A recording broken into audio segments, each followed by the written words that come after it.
Hi, this is Gordon, and the purpose of this irregular series on defective apps is to continue a fun conversation I had with the head of engineering of a fintech firm. And one of his questions to me is, what real world examples have you seen of bad software engineering? And he was of the opinion that a good engineer will actually care about the craft and what he pushes into production and is sensitive to bad engineering and affects them emotionally, which is something that I agree with. So a couple of examples I cited. First of all was Mint.com, which is originally a startup purchased by Intuit. What they had done was create a customer satisfaction survey, and they managed to create a text box where the user could input any character except for a space. So all of the input was jumbled together. HTML5 has some functions that allow this. For example, there's a text validation in an HTML5 form that allows you to validate an email. Emails do not have spaces, but emails also have an @ and a period. And so obviously that's not what's going on in this text box.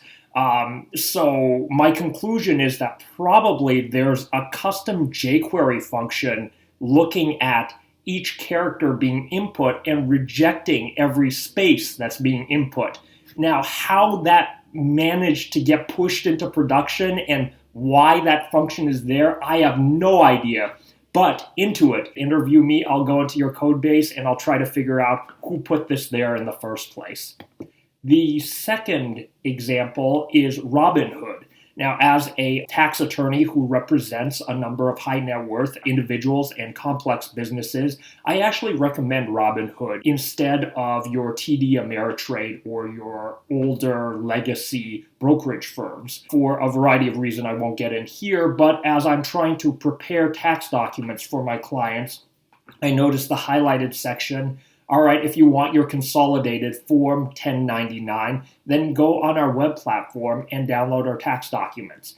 Now, there's no instruction for where to go on the web platform, and I went all over the web platform and couldn't find the tax documents. So I ended up having to tell my clients, hey, give me your phones, and then I'll download it from there and figure it out that way. So Robinhood's front end has disconnected from Robinhood's documentation on how to use its web platform. And so either it's missing a button or it might also be missing the routes in addition to the button that would display the tax documents on the front end.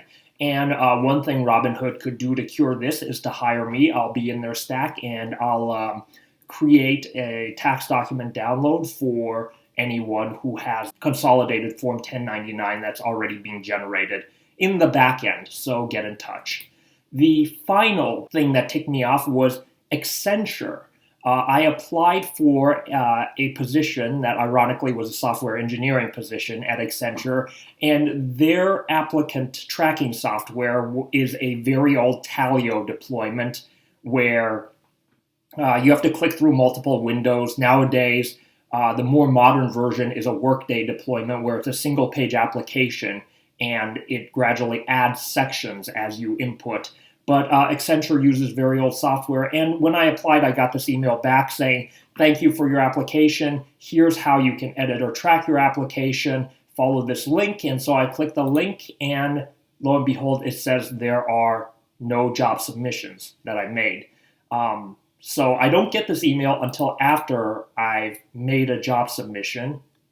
And following it can't find any of my job submissions. So I wonder how many hundreds or thousands of prospective software engineers have gone through this process of submitting their application into a black hole. Once again, if you're interested, Accenture, in hiring a talented software engineer for your clients and for yourself, go ahead and interview me, and I'll go through the stack and I'll replicate this issue, and we're going to diagnose exactly what is happening, how and why you've somehow kneecapped your own recruiting process.